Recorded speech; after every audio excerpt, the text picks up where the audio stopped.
그 키워드 세 가지를 제가 이 시간에는 좀 말씀드리겠습니다. 첫 번째는 당화혈색소라는 거고요. 두 번째는 미량 알부민류, 세 번째는 경동맥 초음파. 내가 아무리 열심히 노력을 한다고 해도 당뇨병이 없어지는 것보다는 그냥 관리하는 선이다. 이걸 우리가 나타나기 전에 예방을 하는 게 우리가 치료의 목적인데, 반드시 내가 신장에 합병증이 가는 것을 미리 좀 알아차려야 되고. 안녕하세요. 재민통합내과 정형외과의 내과 원장 조문숙입니다. 오늘은 이제 본격적으로 제가 여러분과 함께 당뇨병 공부를 좀 해보자고 말씀드렸는데요. 그래서 오늘은 그 키워드 세 가지를 제가 이 시간에는 좀 말씀드리겠습니다. 첫 번째는 당화혈색소라는 거고요. 두 번째는 미량 알부민류, 세 번째는 경동맥 초음파. 이 세 가지가 당뇨병 합병증을 우리가 추측하거나 또는 예측하는 키워드 세 가지입니다. 그 세 가지 중에 이제 하나씩 제가 말씀을 드려볼까 합니다. 우선 첫 번째는 당화혈색소라고 하는 건데요. 20, 30전까지만 해도 당화혈색소는 당뇨병 환자의 모든 것처럼 얘기를 하던 때가 있었어요. 정상인은 5%, 5.6까지는 우리가 정상으로 봅니다. 5.7부터 6.4%까지를 내당능 장애 또는 당뇨병 전 단계 이렇게 얘기를 하고요. 6.5% 이상이 당뇨병이라고 진단을 합니다. 그럼 자, 지난번에 제가 말씀드렸죠. 당뇨병을 진단하는 순간 췌장의 기능은 50% 이상 망가졌을 가능성이 많다.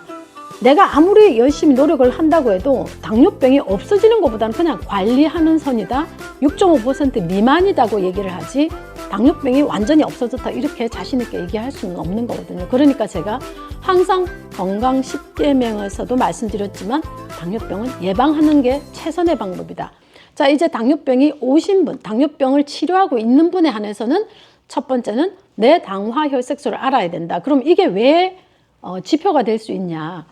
혈색소는 우리 몸에서 골수에서 매일 태어나자마자 우리가 죽을 때까지 생성을 하는데 이 수명이 60에서 120일입니다. 그럼 무슨 얘기냐면 혈색소가 나와서 골수에서 나와서 2달에서 60일에서 120일 동안 우리 몸을 떠돌아다니면서 산소와 영양분을 공급하고 난 뒤에 저절로 사멸하거든요. 그걸 무한히 반복하는 거죠. 우리가 태어나서 이렇게 사망할 때까지. 그 당화혈색소가 당에 노출되어 있는 정도. 혈관의 당뇨병이라는 거는 당이 다른 사람보다 높은 거잖아요.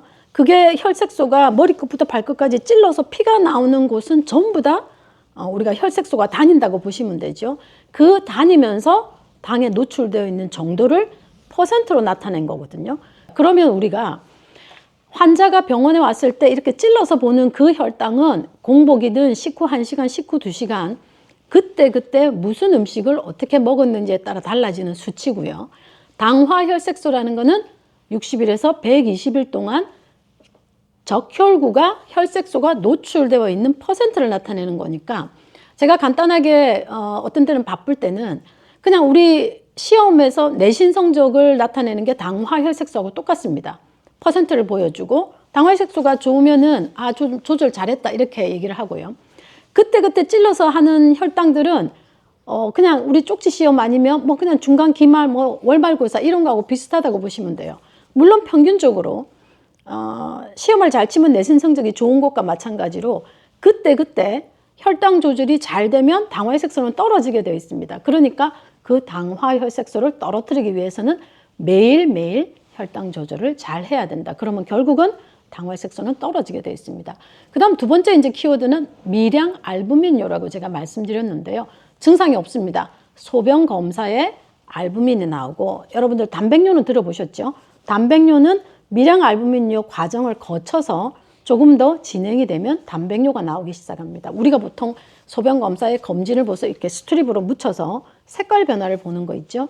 그거는 미량 알부민료를 검사하는 게 아니고 단백뇨를 검사하는 겁니다. 우리 몸은 100% 콩팥에서 단백질은 100% 이렇게 흡수를 해야 되기 때문에 소변으로 단백질이 나오면 절대 안 됩니다. 뭐 일시적으로 염증 때문에 단백뇨가 나올 수는 있지만 염증이 아닌 정상인 환자에서는 절대 단백뇨가 나오면 안 되죠. 그런데 우리 신장에 사구체라는 게 노폐물을 걸러주는 게 콩팥 기능이잖아요. 콩팥 기능이 양쪽에 이렇게 두 개가 제가 있다고 말씀드렸는데 이 콩팥 기능의 사구체에 압력이 증가해서 100% 단백질이 빠져나가는 것을 흡수를 100% 못하고 그냥 내보낼 때, 소변으로 내보낼 때 단백뇨 직전에 나타나는 게 미량 알부민뇨라고 하는데요. 미량 알부민뇨 단계에서는 가역적이다 그래요. 무슨 얘기냐?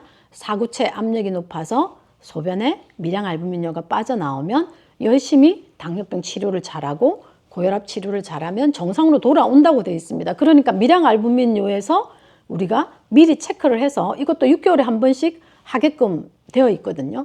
미량 알부민뇨를 체크를 해서 내가 미량 알부민뇨가 없다. 그러면 적어도 콩팥 합병증은 걱정 안 하셔도 된다. 그런데 내가 미량 알부민뇨가 있다. 그러면 혹시 단백뇨가 있는지 없는지 보셔야 되고, 단백뇨가 없는 미량 알부민뇨만 있을 때는 열심히 혈압이나 당뇨병 치료를 하셔서 정상으로 만들 수 있습니다. 그런데 단백뇨가 이미 생기면 이거는 신장의 합병증을 돌릴 수가 없습니다. 그러니까 우리가 미세혈관 병증의 가장 중요한 그 첫 번째가 신경합병증, 그 다음 망막증, 마지막에 콩팥 합병증 말씀드렸잖아요.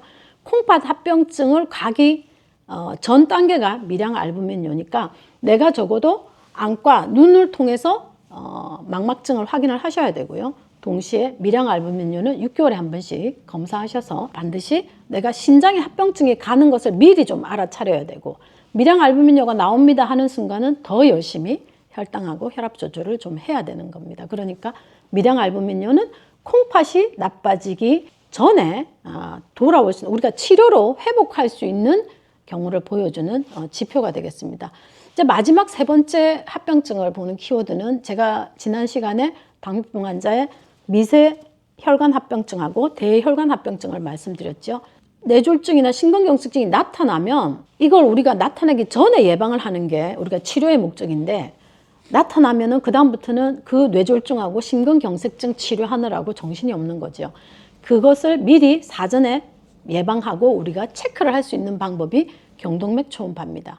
경동맥 초음파에서 양쪽에 뇌로 올라가는, 심장에서 뇌로 올라가는 동맥, 경추의 동맥을 우리가 경동맥이라고 합니다. 원래 동맥이 크게 두 개가 있거든요. 심장에서 유일하게 뇌로 가는 산소와 영양분을 공급하는 혈관이 두 개가 큰 게 동맥이 있는데, 이 동맥이 우리가 고혈압이나 이상지혈증, 지방간, 비만하고 동반되어 있는 당뇨병 이런 거를 치료를 안 했을 때 혈관에 이렇게 찌꺼기가 끼기 시작하고, 그걸 우리가 내막 비후라고 얘기를 하고요. 내막 비후 단계, 그 다음 단계는 혈전이 생기는 것을 우리가 동맥경화증이라고 얘기를 합니다. 그 동맥경화증이 있는 환자는 결국 이걸 관리를 안 하면 나중에는 심장에 그 동맥경화증이 심해지면 심근경색증, 협심증이 있을 거고요. 뇌 쪽에 그러면은 뇌졸중이 오죠. 그러니까 대혈관 병증의 합병증을 미리 예측하고 관리하는 지표가 되는 거는 경동맥 초음파다. 그래서 오늘은 합병증을 얘기를 할 때 내가 당뇨병에 합병증이 있나 없나 이렇게 궁금해서 먼저 질문을 먼저 했을 때 세 가지 키워드는 반드시 우리가 알고 있어야 된다. 내 당화혈색소는 얼마인가? 내 미량 알부민뇨는 나오는가? 나의 경동맥 초음파는 어떤가? 이 세 가지를 각각 아시고 계신다면 그 다음 단계 합병증을 예측하거나 관리하는 것은 훨씬 더 쉬워질 수가 있습니다. 그래서 다음번에는 불과 20년 전만 해도 당화혈색소 하나면은 우리가 모든 당뇨병 환자의 치료는 당화혈색소 하나만 좋게 해주면 된다 이렇게 얘기했는데, 이제 그 패러다임 자체가 바뀌었다는, 어떤 게 바뀌었는지 그 부분에 대해서 제가 말씀을 드리겠습니다.